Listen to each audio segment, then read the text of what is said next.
Politik tidak boleh setengah-setengah. Saya harus bersikap.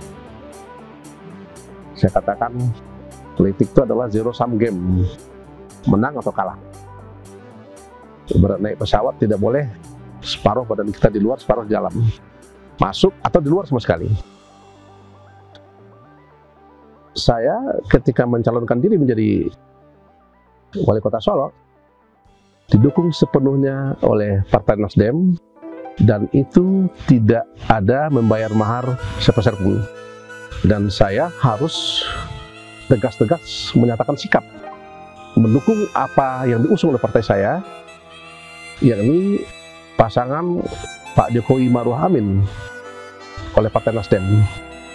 Nah, tentu saja karena Partai Nasdem sudah mengusung pasangan nomor urut 1, saya otomatis sebagai kader Nasdem dan juga ikut di dalam struktur kepengurusan di tingkat kota Solo, maka saya menyatakan sikap saya mengusung pasangan nomor urut 1, Bapak Jokowi dan Bapak Kiai Haji Ma'ruf Amin.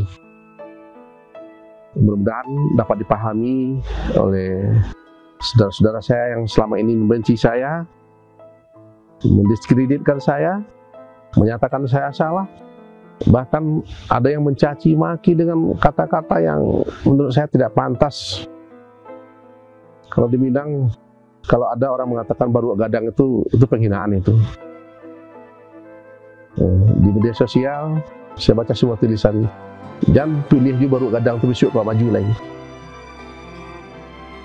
Tapi tidak apa-apa, itu biasa saja.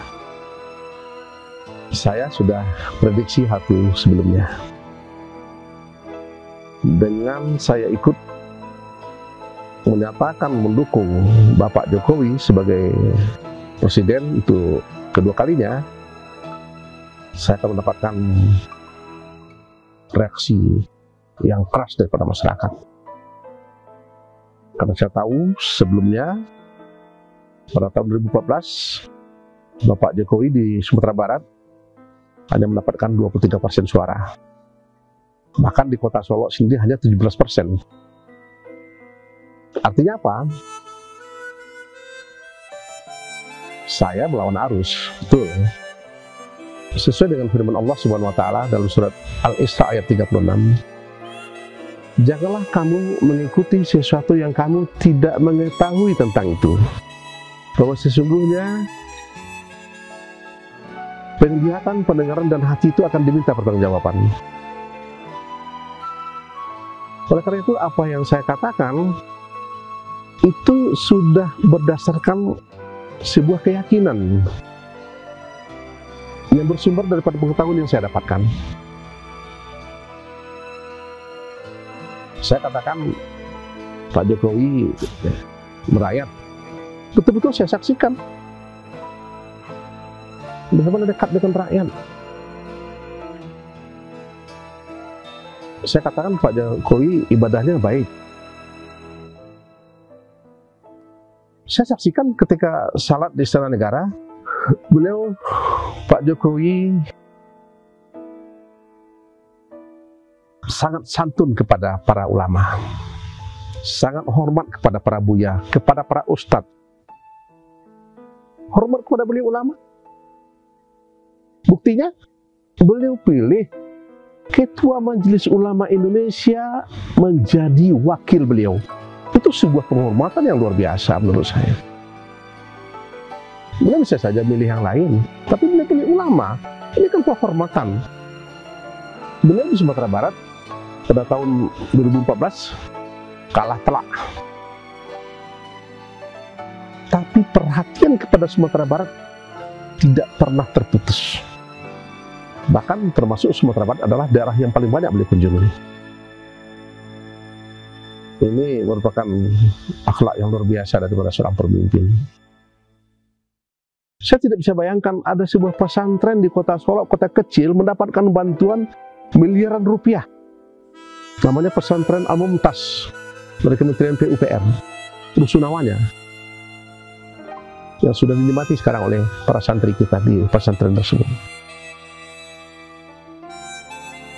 Saya telah menjadi pegawai negeri hampir 30 tahun, bekerja sebagai staf sampai kepala bagian, kepala bidang, kepala dinas, asisten, bahkan pernah menjadi wakil wali kota.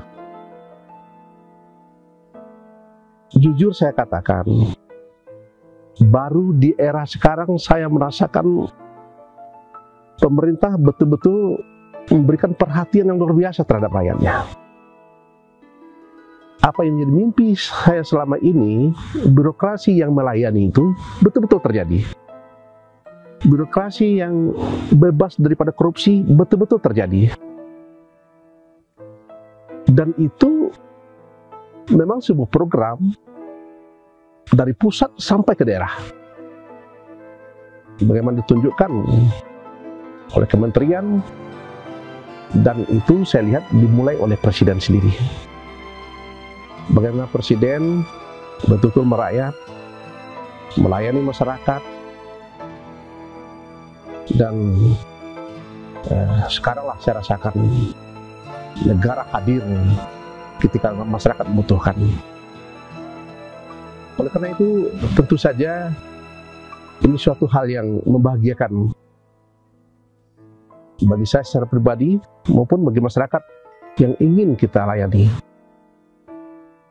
Sekarang saya bisa bayangkan 10-20 tahun sebelumnya, bagaimana susahnya masyarakat mendapatkan pelayanan, bolak-balik dengan persyaratan yang tidak jelas, waktu yang tidak jelas, biaya yang tidak jelas. Tapi alhamdulillah sekarang semua daerah berlomba-lomba memberikan pelayanan terbaik kepada masyarakat. Dan ini mimpi saya semenjak dulu. Apalagi saya merasakan itu bagaimana kerendahan hati seorang presiden.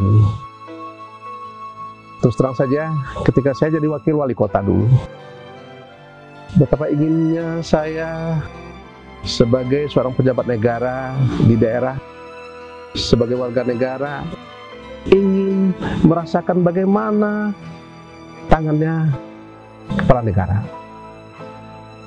5 tahun saya jadi wakil wali kota, mimpi saya tidak terwujud. Tapi alhamdulillah sekarang, jangankan pejabat negara, masyarakat di bawah sekalipun bisa merasakan hangatnya tangan seorang presiden.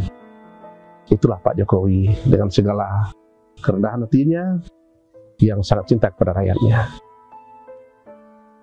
Pola pikir dan pola tindak ini tidak terlepas daripada latar belakang pendidikan, latar belakang keluarga, lingkungan dan sebagainya. Yang pertama, latar belakang pendidikan saya. Saya alumni Fakultas Hukum Universitas Islam Indonesia di Jogja.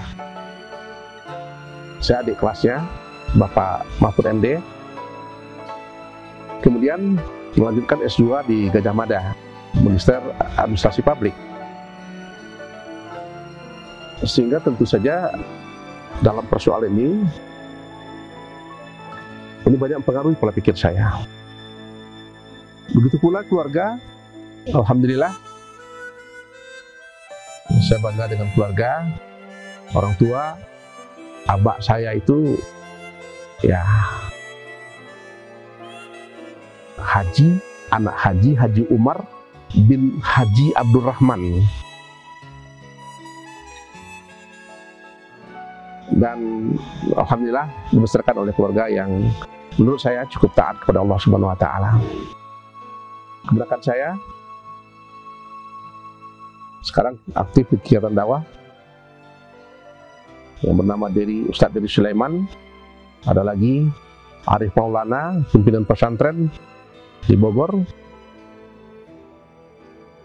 Jadi keluarga-keluarga yang taat beragama. Ini yang melatar belakangnya. Kemudian juga pengaruh dari keluarga istri, orang ibu juga banyak mempengaruhi pilihan-pilihan politik saya ini.